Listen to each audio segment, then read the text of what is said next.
असे आपल्या सर्वांचे लाडके आणि प्रत्येक प्रश्नावरती ताबडतोब इलाज आणि त्याचं उत्तर मिळवून देणारे आपल्या सर्वांचे आदरणीय मनोजदादा जरांगे यांच्या प्रमुख मार्गदर्शनाखाली आज बीड जिल्ह्यासह मराठवाड्यातील ज्ञानराधा मल्टीस्टेट, साईराम मल्टीस्टेट, मासाहेब जिजाऊ मल्टीस्टेट, राजस्थानी मल्टीस्टेट आणि त्याचबरोबर इतर 10 ते 12 छोट्या मोठ्या टपऱ्यामध्ये चालत असणाऱ्या मल्टीस्टेटमध्ये दादा गेवराईची छत्रपती मल्टीस्टेट यामध्ये अडकलेल्या गोरगरीब शेतकरी, शेतमजूर, सेवानिवृत्त कर्मचारी, धुनी भांडी करणाऱ्या महिला, मोलमजुरी करणारे मजूर यांच्या लाखो रुपयाच्या ठेवी गेल्या 2.5 वर्षापासून या सर्व मल्टीस्टेटमध्ये अडकलेल्या आहेत. आणि गेल्या 2 वर्षापासून दादा या विषयावरती प्रत्येक ठेवीदार रस्त्यावरती येऊन आपापल्या पद्धतीनं आपापल्या भागामध्ये रस्त्यावरती येऊन वेगवेगळ्या प्रकारचं आंदोलन, वेगवेगळ्या प्रकारचे मोर्चे, निवेदन दिल्यानंतर दादा पहिल्यांदा बीडमध्ये जर मी कुठलं निवेदन दिलं होतं तर ह्या हरामखोर अवलादी देश सोडून पळून जाऊ नयेत म्हणून यांचे पासपोर्ट जप्त करण्याचं काम सर्वात अगोदर सावंतसाहेब बीडमध्ये केलं होतं. म्हणजे हे विदेशामध्ये पळून जाऊ नयेत, त्यांचे पासपोर्ट जप्त झाले म्हणून त्यांना विदेशामध्ये पळून जाता आलं नाही. त्याच्यानंतर जिल्हाधिकारी कार्यालयावरती मोर्चा असेल, जिल्हाधिकारी कार्यालयावरती दादा 8 दिवसाचं आमरण उपोषण असेल, त्याच्यानंतर छत्रपती शिवाजी महाराज चौकामध्ये तुम्ही येणार होतात परंतु काहीतरी कामानिमित्त तुम्ही बाहेरगावी होतात. छत्रपती शिवाजी महाराज चौकामध्ये दुसऱ्यांदा 7 दिवसाचं आमरण उपोषण या ठेवीदारांच्या पैसे मिळवण्यासाठी सर्व ठेवीदाराला सोबत घेऊन आपण केलेलं आहे. आणि प्रत्येक वेळेस काही ना काही आंदोलन केलं की काही छाटूर माटूर कारवाई केली जाते. बीड पासून दिल्लीपर्यंत आपण गेलो ताई, बीड पासून दिल्लीपर्यंत आदरणीय महाराष्ट्राचे मुख्यमंत्री देवेंद्र फडणवीस साहेब यांच्याबरोबर दादा 2 वेळेस मंत्रालयामध्ये बैठका झाल्या, गृह विभागाबरोबर 2 वेळेस बैठका झाल्या. आपल्या बीड जिल्ह्याचे तत्कालीन स्वर्गीय पालकमंत्री अजितदादा यांच्याबरोबर नाना आपण त्या बैठकीला होतो. जिल्हाधिकारी कार्यालयामध्ये त्या ठिकाणी बैठक झाली, परंतु बैठक झाली की 2 दिवस फक्त कारवाई कागदा हलतात, त्याच्यानंतर जैसे ती परिस्थिती होती. आज ज्ञानराधाच्या संदर्भामध्ये ईडीनं काय ज्या जप्त केलेल्या प्रॉपर्टी आहेत त्या अद्यापपर्यंत एमपीआयडी मध्ये समाविष्ट झालेल्या नाहीयेत. गेल्या वर्षी दस्तूर खुद्द मुख्यमंत्र्यांनी गृह विभागाच्या बैठकीमध्ये शब्द दिला होता की ईडीनं जप्त केलेल्या प्रॉपर्टी एमपीआयडी मध्ये समाविष्ट करा, त्या प्रॉपर्टीचा तात्काळ लिलाव करा. परंतु दादा महत्वाची गोष्ट तुम्हाला या ठिकाणी मला सांगायची आहे, ज्ञानराधाच्या संदर्भामध्ये ज्ञानराधानी ज्या नॅशनलाइज बँकेकडून जे कर्ज घेतलंय त्या कर्जाची जर रक्कम एखाद्या बँकेची जर सांगितली, भारतीय जनता पार्टीचे वेगवेगळ्या पदावरती काम करणारे मोठमोठे नेते, परंतु मी कधी पार्टीचा आणि कुणाचा विचार केला नाही, कारण मी सर्वसामान्य घरातला मुलगा आहे. सर्वसामान्याचं पोरग म्हणून मी रस्त्यावर आलो होतो. त्याच्यामुळं मी तळागाळातली माहिती जमा केली. दादा ज्ञानराधाची 10 रुपयाची प्रॉपर्टी असेल तर ज्ञानराधानी त्याचं व्हॅल्युएशन 20 रुपये केलं आणि त्या 20 रुपयावरती 50 रुपयाचं नॅशनलाइज बँकेकडून लोन घेतलंय आणि आता ती प्रॉपर्टी आपण जप्त केली आहे एमपीआयडी मध्ये, ईडी मध्ये. आता ती प्रॉपर्टीचा लिलाव जरी झाला दादा तर त्या प्रॉपर्टीचे पैसे मार्केटमध्ये 10 रुपये आणि त्याच्यावरती बोजा 50 रुपयाचा आहे. बरोबर आहे मी बोलतोय ते बरोबर आहे का? म्हणजे आता पैसे आम्हाला कसे मिळणार आहेत दादा? तुम्हाला एक विनंती आहे, नॅशनलाइज बँकेने जे कुठे ग्रुपला कर्ज दिलंय त्या कर्जाची चौकशी तुम्ही लावा, अधिकृत चौकशी तुम्ही त्या कर्जाची लावा, तो विषय बाजूला ठेवा. त्या प्रॉपर्टी अगोदर विका, त्या प्रॉपर्ट्या ईडीनं जप्त केलेल्या एमपीआयडी मध्ये त्या जप्त करा आणि त्या प्रॉपर्टीचा तात्काळ लिलाव करून या माझ्या मावल्यांना, गोरगरीब ठेवीदारांना, कष्टकऱ्यांना आणि शेतमजुरांना आणि सेवानिवृत्त कर्मचाऱ्यांना फुलाची पाकळी सध्या वाटप झाली पाहिजे. आता ज्ञानराधावरती व्यावसायिक आलाय, साईरामवरती व्यावसायिक आलाय, राजस्थानीवरती व्यावसायिक आलाय. व्यावसायिक हा आपल्यापैकी माणूसच आहे, तो त्यांच्या पद्धतीनं चांगलं काम करतायत. परंतु दादा आता ठेवीदार सुद्धा जागरूक असला पाहिजे. आता ते ज्या पद्धतीनं काम करतायत तो सगळ्या ज्ञानराजाच्या वसुलीमधला खर्च ते तिथं दाखवायला लागले. आता मी गेल्या आठवड्यामध्ये डीडीआरांची भेट घेतली. जालन्याच्या भोकरदन शाखेला म्हणले आमचे कर्मचारी आठवड्यातून दोनदा जाऊन आले. कुणाला माहिती का ते दोनदा आलते? मग जाताना गाडीचा खर्च, जेवणाचा खर्च ते कुणाच्या पैशामध्ये? ज्ञानराजाच्या जमा झालेल्या पैशामध्ये. याच्यावरती सुद्धा आपण लक्ष दिलं पाहिजे. त्याच्यानंतर त्यांच्या ज्या काही प्रॉपर्ट्या अजून एमपीआयडी आणि ईडीला सुद्धा काही दादाच्या प्रॉपर्ट्या माहित नाहीत. वारंवार आपण त्या प्रॉपर्ट्या त्यांच्या नातेवाईकाच्या नावावर असणाऱ्या ज्या काही प्रॉपर्ट्या आपण पोलीस प्रशासनाला, गृह विभागाला सांगून देखील त्याच्याकडे दुर्लक्ष केलं जाते. मग हे का दुर्लक्ष केलं जाते? सगळ्या मंत्र्यांना, सगळ्या आमदारांना, आता आपल्या बीड जिल्ह्यामधून जर सांगायचं झालं तर दादा परवा दिवशी मला आदरणीय आपले ठेवीदारांच्या प्रश्नावरती जे प्रश्न नेहमी मांडतात, दस अण्णांचा फोन आला. मला म्हणले 4-8 दिवसामध्ये बैठक लागणार आहे. अण्णा म्हणलं याच्या अगोदर आपल्या 4 बैठका झाल्या. बैठका होतात आणि फक्त 2 दिवस कारवाई होती. त्याच्यानंतर जैसे ते परिस्थिती होती. दादा आतापर्यंत ज्ञानराजा आणि इतर मल्टीस्टेटच्या दारामध्ये पोरं लटकेलेत, फाशी घेतली. छत्रपती मल्टीस्टेटच्या संदर्भामध्ये दारामध्ये फाशी घेऊन सुद्धा अद्यापर्यंत संतोष भंडारीला अटक झालेली नाही.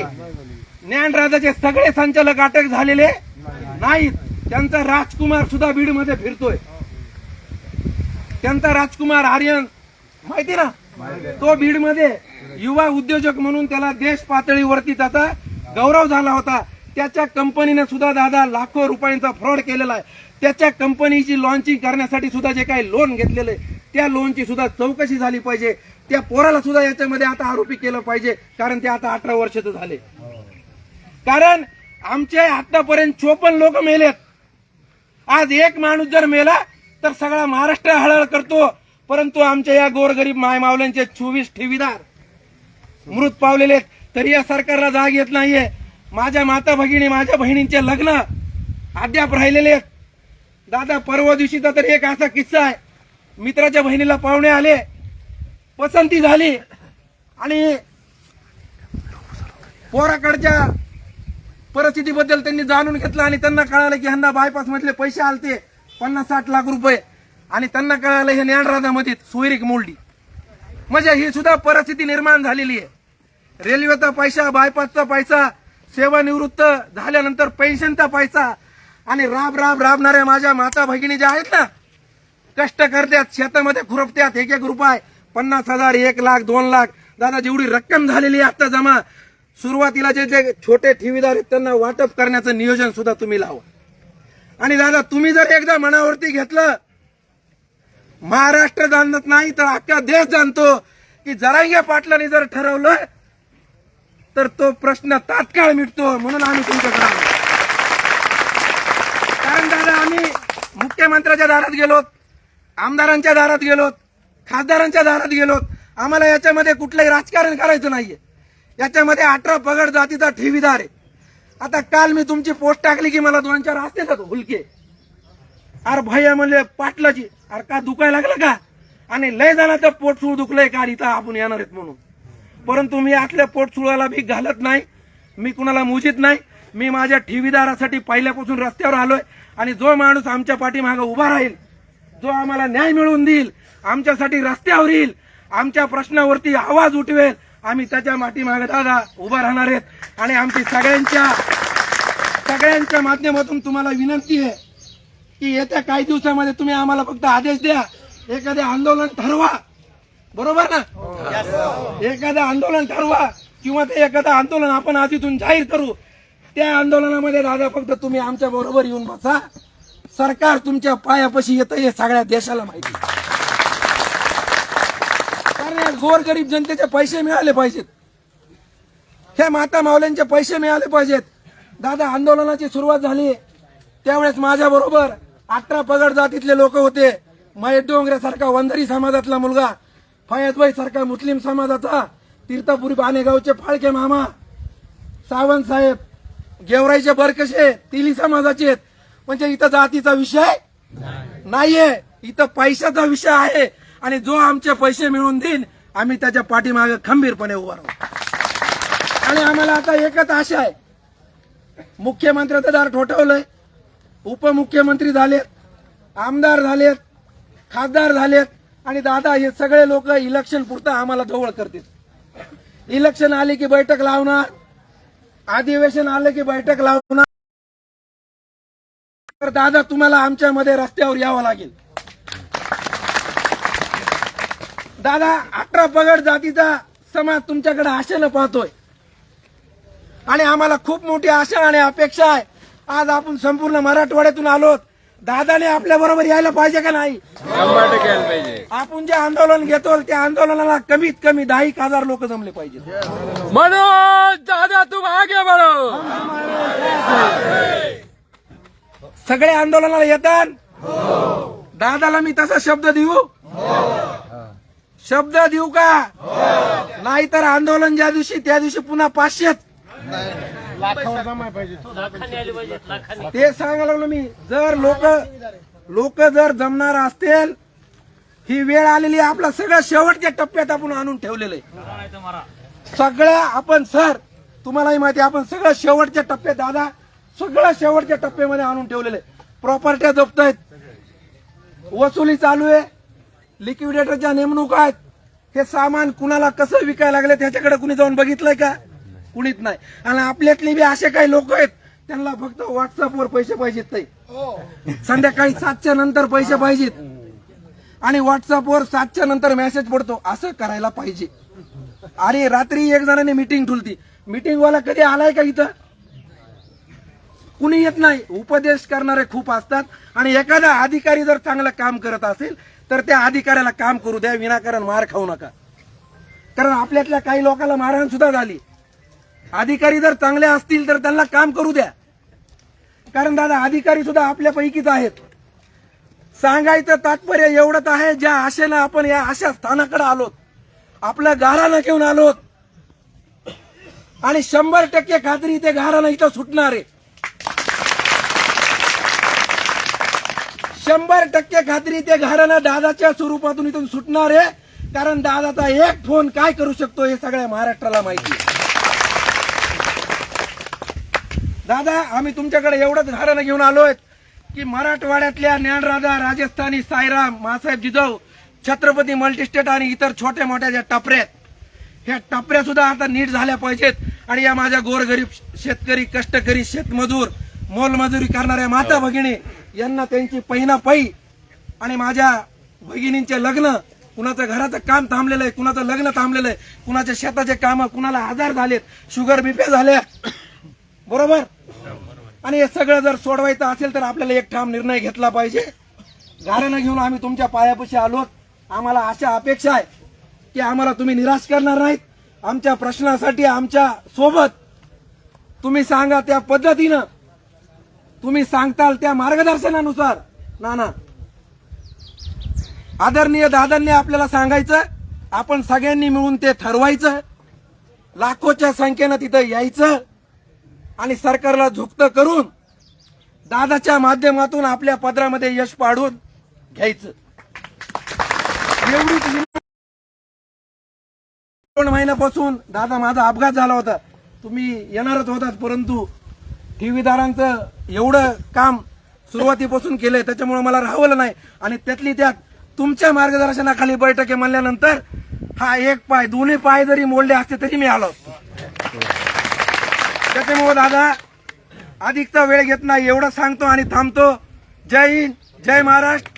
आणि दादा सर्व ठेवीदाराला एक विनंती करतो, दादा आपल्याला मार्गदर्शन करतील त्या मार्गदर्शनानुसार आपल्याला चालायचं. महाराज दादा आता सांगतील आपल्याला कसं करायचं किंवा दादा आपल्याला मार्गदर्शन करतील त्यानुसार आपण पुढची दिशा ठरवूया. एवढं सांगतो, थांबतो.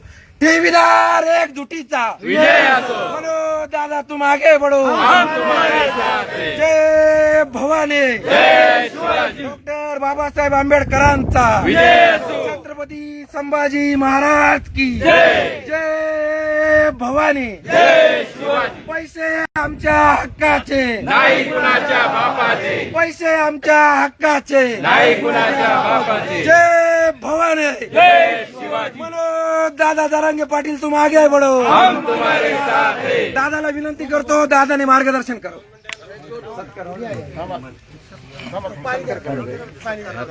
खरं तर हा विषय का नाही अशी जरा शंका थोडीशी अडचण असल्यामुळे मी हा विषय बोललो नाही. कारण मी आमच्या पाठ्यात एका पतसंस्थेच्या समितीचा अध्यक्ष 4 वर्ष काम करतोय. मी सातारा, सांगली, कोल्हापूर जिल्ह्यात सहकाराचं सगळ्यात मोठं जाळ आहे. आणि ह्या संस्था, पतसंस्था आणि बँकावाल्यांनी अक्षरशः दिवसात चोऱ्या करण्याचा, दरोडे घालण्याचा हा धंदा सुरू केला आहे शासनाच्या तेही लायसन घेऊन. कारण सर्वसामान्य लोकांना माहीत नाही की पतसंस्थेत आणि ह्या मल्टीनॅशनल संस्थेचे पैसे जे आहेत त्या पैशाला कुठल्याही प्रकारचा इन्शुरन्स नाही किंवा कुठल्याही प्रकारची ह्याला हमी नाही शासन देत. आणि गोरगरीब आणि अशिक्षित माणसांना जवळ ह्या पतसंस्था वाटतात. त्यामुळं खरोखर आमच्या सातारा, सांगली आणि कोल्हापूर जिल्ह्यातल्या असंख्य ठेवीदार असे आहेत की आज नाही गेले 30-40 वर्ष हा धंदा चालला. आणि अशा बऱ्याचशा संस्था आहेत 4-4 वर्ष ह्या संस्थांच्यावर चौकशी चालू असते. आणि ह्याला सगळ्याला राजकीय वर्ग असतं आणि ह्या लोकांच्या घेतलेल्या पैशातनं ही लोक एवढी माजलेली आहेत की सगळ्यांची तोडं बंद करतात. हा माझा अनुभव आहे. तर दादा, ही माझी 1 नंबर विनंती आहे, आपण पाटण भागात आल्यानंतर मी या सगळ्या विषयाची आपल्याशी समक्ष चर्चा करेन. तर कृपा करून आपण ह्या विषयावर थोडंसं लक्ष घातलं तर बऱ्यापैकी ह्या लोकांना कुठतरी दिला सांगेल. एवढं बोलतो आणि थांबतो. काय आपला